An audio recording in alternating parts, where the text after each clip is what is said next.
अच्छा जी, तो आज हम एक ऐसे सवाल की गहराई में उतर रहे हैं जो शायद इंसानी तारीख का सबसे पुराना सवाल है, मरने के बाद क्या होता है।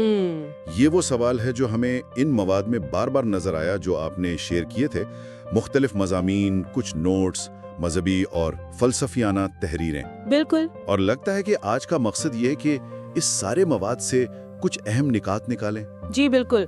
और ये सिर्फ कोई आप कहें फलसफियाना पहेली नहीं है। ये सवाल हमारी नफ्सियात से, हमारे मुआशरों से, यहाँ तक कि हम अपनी रोजमर्रा की जिंदगी कैसे गुजारते हैं उन सब से जुड़ा हुआ है। सही। जो मवाद हम देख रहे हैं उनमें ये कश्मकश बिल्कुल वाज़ेह है। एक तरफ उम्मीद है, यकीन है, और दूसरी तरफ वो शक है, सबूत की तलाश है। तो चले इसी कश्मकश से ही शुरू करते हैं। एक तरफ वो लोग हैं जो पुख्ता यकीन रखते हैं कि मौत जिंदगी का खात्मा नहीं है। उनका ये यकीन कहाँ से आता है? मवाद तो यही बताते हैं कि ईमान, मजहबी तालीमात और कभी-कभी ज़ाती तजुर्बात या आप कहें एहसासात इसकी बुनियाद बनते हैं। ये तसव्वुर उम्मीद देता है। उम्मीद? किस तरह की उम्मीद? उम्मीद के आखिर में इंसाफ होगा, कि बिछड़े हुए प्यारों से दोबारा मुलाकात होगी, कि इस जिंदगी की तकलीफें वो आर्जी हैं। ये एक तरह से कायनात को समझने का और उसमें अपनी जगह तलाश करने का एक फ्रेमवर्क फराहम करता है। ये सिर्फ एक अकेला ख्याल नहीं होता, बल्कि अक्सर ये कम्युनिटी, रवायात, मुकद्दस किताबों से जुड़ा एक पूरा निज़ाम होता है। लेकिन फिर दूसरी तरफ वो लोग हैं जिनके लिए ये सब काफी नहीं है। वो ठोस सबूत मांगते हैं, वो मंतिकी दलील चाहते हैं। जी। उनका शक साइंस की तरफ ज्यादा माइल लगता है। मतलब शऊर दिमाग से जुड़ा है, और जब जिस्म खत्म तो शऊर भी खत्म, सीधी सी बात। लेकिन यहाँ एक बहुत दिलचस्प नुक्ता है जो आपके शेयर करदा मवाद में भी उभरता है। बहुत से लोग जो यकीन नहीं रखते, वो भी इस सवाल से पूरी तरह लाताल्लुक नहीं हैं। वो भी किसी न किसी सतह पर सबूत की तलाश में नजर आते हैं। अच्छा, ये तो थोड़ी अजीब बात है। अगर वो पहले ही शक में है, तो फिर ये तलाश क्यों? इसकी कई परतें हैं। पहली तो साफ है, अक्ली ज़हनियत। आजकल इल्म का पैमाना हिस्सी तजुर्बा और ठोस शवाहिद हैं। कोई बड़ा दावा है तो बड़ा सबूत भी चाहिए। ठीक है। दूसरी वजह ज्यादा नफ्सियाती है। मौत का खौफ, अपना वजूद खत्म हो जाने का डर, ये बहुत बुनियादी इंसानी जज्बात हैं। तो सबूत की ये तलाश शायद इस अंदरूनी ख्वाहिश से निमटने का एक तरीका है कि काश हमारा मादी नुक्ते नजर कि सब कुछ सिर्फ मादा है, शायद पूरी तरह दुरुस्त ना हो। अच्छा, यानी एक तरह से ये दानिशवराना ईमानदारी और अंदर छुपी उम्मीद के बीच की कश्मकश है। बिल्कुल बिल्कुल। और तीसरा पहलू खालिस्तन तजस्सुस का है। भाई, ये कायनात का सबसे बड़ा राज है, मरने के बाद क्या। सही। एक खोजी जहन के लिए इस सवाल को छेड़ना, उसके गिर्द घूमना, चाहे जवाब ना भी मिले, बजाते खुद एक किशिश रखता है। और वो करीबुल मर्ग तजुर्बात वगैरह। हाँ, आखिर में कुछ लोग करीबुल मर्ग तजुर्बात या गुजरी जिंदगियों की यादों जैसी कहानियों से मुतासिर होते हैं। अब साइंस ने माने या ना माने, ये कहानियां इतनी ज्यादा हैं कि वो सवाल उठाने पर मजबूर करती हैं। तो ये सारा मामला अक्ल की सख्ती और कुछ और की उम्मीद के दरमियान एक मुसलसल टकराव है। बिल्कुल, यही कश्मकश है। ठीक है, तो ये वाज़ेह है कि ये सिर्फ हाँ या ना का मामला नहीं। क्या इन दो इंतहाओं, पक्का यकीन और मुकम्मल इनकार के दरमियान भी कुछ रास्ते हैं, कुछ दरमियानी जगह? ओह, बहुत सी हैं। सबसे मशहूर तो शायद लाअद्रियत है, यानी एग्नोस्टिसिज्म। अच्छा। ये वो लोग हैं जो कहते हैं कि भी हमें नहीं मालूम और शायद हम कभी जान भी नहीं सकते। ये एक तरह से इंसानी इल्म की हुदूद को तस्लीम करना है। यानी वो मानते हैं कि दोनों तरफ हतमी सबूत नहीं है। जी, वो इस राज को राज के तौर पर कबूल कर लेते हैं। इसरार को कबूल करना, ये भी एक जाविया है। और एक और दिलचस्प ख्याल जो आपके नोट्स में था, वो अलामती तशरीह का था। यानी मौत के बाद जिंदगी का तसव्वुर लफ्जी नहीं, बल्कि ये एक इस्तिआरा है, एक मेटाफर। हाँ, ये एक बहुत ताकतवर ख्याल है। इस नजरिए के मुताबिक बाद की जिंदगी असल में हमारी मिरास है। हमारे काम, हमारे रिश्ते, हमारी यादें, अच्छा, जो हमारे जाने के बाद भी दूसरों की जिंदगियों पर असरअंदाज होती रहती हैं। ये जिस्मानी बका नहीं, बल्कि हमारे असर और हमारी याद का तसलसल है। यानी हमारा जिंदा रहना दूसरों के जरिए होता है एक तरह से। बिल्कुल। और भी दरमियानी रास्ते हैं। کچھ فلسفی ہیں جو صرف میراث یعنی لیگیسی پر زور دیتے ہیں، کچھ ایسے بھی ہیں جو کائناتی شعور کی بات کرتے ہیں کہ ہمارا انفرادی شعور مرنے کے بعد کائنات کے کسی بڑے شعور میں مل جاتا ہے۔ پھر وہ لوگ ہیں جو کہتے ہیں کہ بھائی بعد کی زندگی کا جو بھی ہو، اصل چیز تو یہ زندگی ہے۔ اس نقطے پر تو شاید یقین کرنے والے اور نہ کرنے والے دونوں متفق ہو سکتے ہیں۔ اور آپ کی بھیجے گئے مواد میں ایک اصطلاح تھی غیر خصوصی تجربیت پسندی۔ یہ کیا چیز ہے؟ یہ تھوڑا پیچیدہ ہے، لیکن آسان لفظوں میں یہ ان لوگوں کا رویہ ہے جو سائنس اور منطق کو تو مانتے ہیں لیکن ساتھ ہی ذاتی، اندرونی یا روحانی تجربات کو بھی مکمل طور پر رد نہیں کرتے۔ اچھا، وہ کہتے ہیں کہ شاید کچھ چیزیں ایسی ہیں جو ابھی سائنسی پیمانوں پر پوری نہیں اترتی لیکن ان کا تجربہ حقیقی ہو سکتا ہے۔ یہ سائنس اور ذاتی احساس کے درمیان ایک پل بنانے کی کوشش ہے۔ سمجھ گیا۔ اب ذرا ان لوگوں کی طرف واپس آتے ہیں جو موت کے بعد زندگی پر یقین نہیں رکھتے۔ کیا یہ سب ایک ہی طرح سوچتے ہیں؟ مواد میں الحاد، لادریت، انسانیت پسندی اور فطرت پرستی کا ذکر تھا۔ ان میں کیا بنیادی فرق ہے؟ جی، یہ اہم فرق ہے۔ مختصراً یہ کہ الحاد یعنی ایتھیزم یہ کسی بھی خدا یا مافوق الفطرت طاقت کو مسترد کرتے ہیں اور نتیجتاً کسی بھی خدائی طور پر دی گئی بات کی زندگی کو بھی۔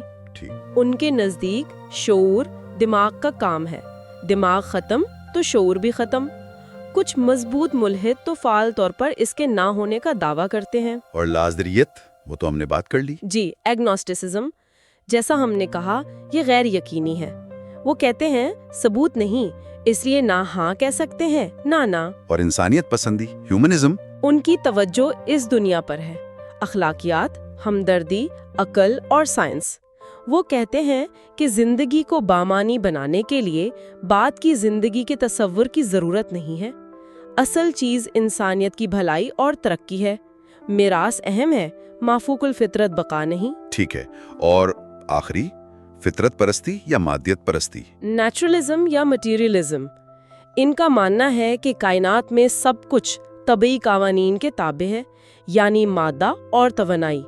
چونکہ روح یا غیر مادی شعور کا کوئی سائنسی ثبوت نہیں ملتا، اس لیے بعد کی زندگی کا تصور ان کے لیے قابل قبول نہیں۔ تو ان سب کی بنیاد کم و بیش ایک ہی چیز پر ہے، ٹھوس، قابل تصدیق ثبوت کی کمی۔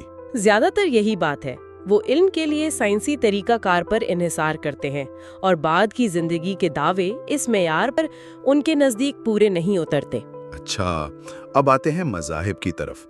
یہ تو واضح ہے کہ دنیا کے تقریباً تمام بڑے مذاہب میں موت کے بعد کی زندگی کا تصور کسی نہ کسی شکل میں موجود ہے۔ آپ کے بھیجے گئے مواد میں بھی اس پر کافی زور تھا۔ جی ہاں، یہ مذاہب کے بنیادی عقائد میں سے ایک ہے۔ تفسیرات بہت مختلف ہو سکتی ہیں لیکن تصور تقریباً ہر جگہ ہے۔ جیسے عیسائیت میں مردوں کے جی اٹھنے اور آخری فیصلے کا عقیدہ ہے، جنت یا جہنم۔ اسلام میں بھی قیامت، حساب کتاب اور پھر جنت یا دوزخ کا بڑا واضح تصور ملتا ہے۔ جی، یہودیت میں جیسا مواد میں تھا، وقت کے ساتھ نظریات بدلے ہیں۔ کبھی شیول کا ذکر جو ایک غیر واضح عالم ارواح ہے، تو کبھی آنے والی دنیا کا، لیکن مجموعی طور پر زور اسی زندگی کے اعمال پر زیادہ رہا ہے۔ بالکل، اور مشرقی مذاہب میں دیکھیں تو ہندو اتم میں سمسارا یعنی آواگون کا چکر ہے۔ کرموں کے مطابق بار بار جنم لینا، حتمی مقصد موکشا یعنی اس چکر سے نجات پانا ہے۔ بدھ مت میں بھی کرم اور پنرجنم کا تصور ہے، لیکن ایک اہم فرق کے ساتھ کہ وہ کسی مستقل روح یعنی آتما کو نہیں مانتے۔ ان کا مقصد نروان ہے، دکھ اور ذات کے احساس کا خاتمہ۔ ان سب میں کچھ مشترک باتیں کیا نظر آتی ہیں اتنے مختلف عقائد میں؟ کئی ہیں۔ ایک تو احتساب کا تصور کہ ہمارے اعمال کے نتائج ہوتے ہیں، چاہے وہ خدا کے سامنے ہو یا کرم کے قانون کے تحت۔ دوسرا ماورائیت یعنی ٹرانسینڈنس کی خواہش، اس مادی دنیا سے آگے جانے کی چاہت۔ صحیح۔ تیسرا وقت کا تصور، کچھ مذاہب میں یہ لیکھیری ہے، یعنی پیدائش سے فیصلے تک ایک سیدھی لائن، جبکہ کچھ میں چکریے ہے، جیسے جنم مرن کا چکر۔ اور سب سے اہم اور شاید سب سے اہم، یہ تمام عقائد اپنے ماننے والوں کو زندگی گزارنے کے لیے ایک اخلاقی ڈھانچہ اور معنی فراہم کرتے ہیں۔ وہ جو مواد آپ نے بھیجے تھے، ان میں ایک جگہ A to Z of Religion and Beliefs animation کا ذکر تھا، वो इन तसव्वुरात का एक अच्छा खुलासा पेश करती है। ठीक है, तो अब आते हैं इस बड़े सवाल पर, आखिर ये तसव्वुर इतना अहम क्यों है? यकीन करने वालों के लिए तो शायद वाज़ेह है, उम्मीद, तसल्ली, इंसाफ का एहसास। लेकिन ये सवाल उन लोगों के लिए भी अहम क्यों है जो इस पर यकीन नहीं रखते? ये वाकई दिलचस्प नुक्ता है। यकीन करने वालों के लिए तो जैसा आपने कहा, ये उम्मीद की किरण है, खास तौर पर दुख, तकलीफ और मौत के सामने। ये जिंदगी को मकसद देता है कि ये एक इम्तिहान है या शायद किसी बड़ी चीज की तैयारी है। ये इंसाफ की इंसानी प्यास को भी बुझाता है कि अच्छाई का अंजाम अच्छा और बुराई का बुरा होगा, और यकीनन ये मौत के खौफ को कम करने में मदद देता है। और जो यकीन नहीं रखते, उनके लिए इस तसव्वुर की क्या अहमियत है? मतलब अगर वो इसे मानते ही नहीं? उनके लिए ये तसव्वुर उन्हें जिंदगी की हकीकत से रूबरू कराता है कि ये जिंदगी महदूद है और मौत कम से कम शऊर के लिए हतमी है। तो इससे क्या फर्क पड़ता है? उससे ये फर्क पड़ता है कि जब बाद की जिंदगी नहीं, तो फिर इसी जिंदगी को बामानी बनाना और भरपूर तरीके से जीना और भी जरूरी हो जाता है। अच्छा, यानी ये उन्हें हाल पर, अभी पर तवज्जो देने पर मजबूर करता है? बिल्कुल, ये इस जिंदगी की कदर और अहमियत को बढ़ा देता है। ये उन्हें इंसानी नफ्सियात पर गौर करने पर भी उकसाता है कि हम इंसान उम्मीद, माने और तसलसल की कितनी गहरी ख्वाहिश रखते हैं, चाहे हम इसे माने या ना माने। उनके लिए दानिशवराना ईमानदारी का मतलब है हकीकत को कबूल करना, चाहे वो तसल्ली बख्श ना हो, और ये इखलाकियात को भी एक नई बुनियाद फराहम करता है जो इंसानी फलाह बहबूद और मंतिक पर मबनी हो, ना कि मरने के बाद मिलने वाले इनाम या सज़ा के खौफ या लालच पर। तो अगर हम इन सब को मिलाकर देखें तो क्या ये कह सकते हैं कि ये तसव्वुर, चाहे माना जाए या रद्द किया जाए, इंसान होने के तजुर्बे का एक लाजमी हिस्सा है? मैं तो यही कहूँगी, ये हमारे सबसे गहरे खौफ को छूता है, मौत और फना हो जाने का खौफ। ये इंसाफ और माने के लिए हमारी तलाश की अक्कासी करता है। सही। ये हजारों साल से सकाफतों, इखलाकी निज़ामों और मुआशरों को तश्कील देता आया है। ये एक तरह से हमारी इंसानियत का, हमारी नफ्सियात का आईना है। तो फिर इतना इख्तलाफ क्यों? मज़ाहिब तकरीबन हमेशा इसकी तस्दीक करते हैं, जबकि शुकूक व शुबात रखने वाले इसे रद्द करते हैं। मज़ाहिब क्यों इतने यकीन से इसे मानते हैं? इसकी कई वजूहात हो सकती हैं। एक तो ये कि मज़ाहिब इंसानी वजूद के बड़े सवालात का जवाब देने की कोशिश करते हैं।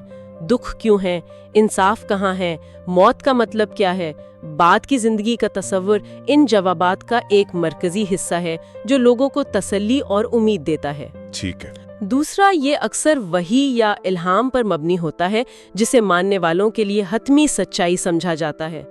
और तीसरा, समाजी सतह पर ये इखलाकी नज़्म ज़ब्त कायम रखने में मददगार हो सकता है। जन्नत का लालच और दूज़ख का खौफ लोगों को उसूलों पर चलने की तरगीब दे सकता है। और दूसरी तरफ इनकार करने वालों की सबसे बड़ी दलील वही है, सबूत कहाँ है? हाँ, उनके लिए काबिल तकरार, काबिल तस्दीक सबूत की कमी सबसे बड़ा मसला है। ईमान, मजहबी किताबें या ज़ाती तजुर्बात वो साइंसी फ्रेमवर्क में ठोस सबूत नहीं माने जाते। और न्यूरोसाइंस? जी, न्यूरोसाइंस की दरियाफ्तें जो बताती हैं कि जहन और दिमाग कितने गहराई से जुड़े हुए हैं, वो भी इस तसव्वुर से मुतसादिम लगती हैं कि शऊर जिस्म के बगैर कायम रह सकता है। उनके लिए अक़लियत और शवाहिद, ख्वाहिश या तसल्ली से ज़्यादा अहम है। तो आज की इस सारी गुफ्तगू का खुलासा क्या बनता है?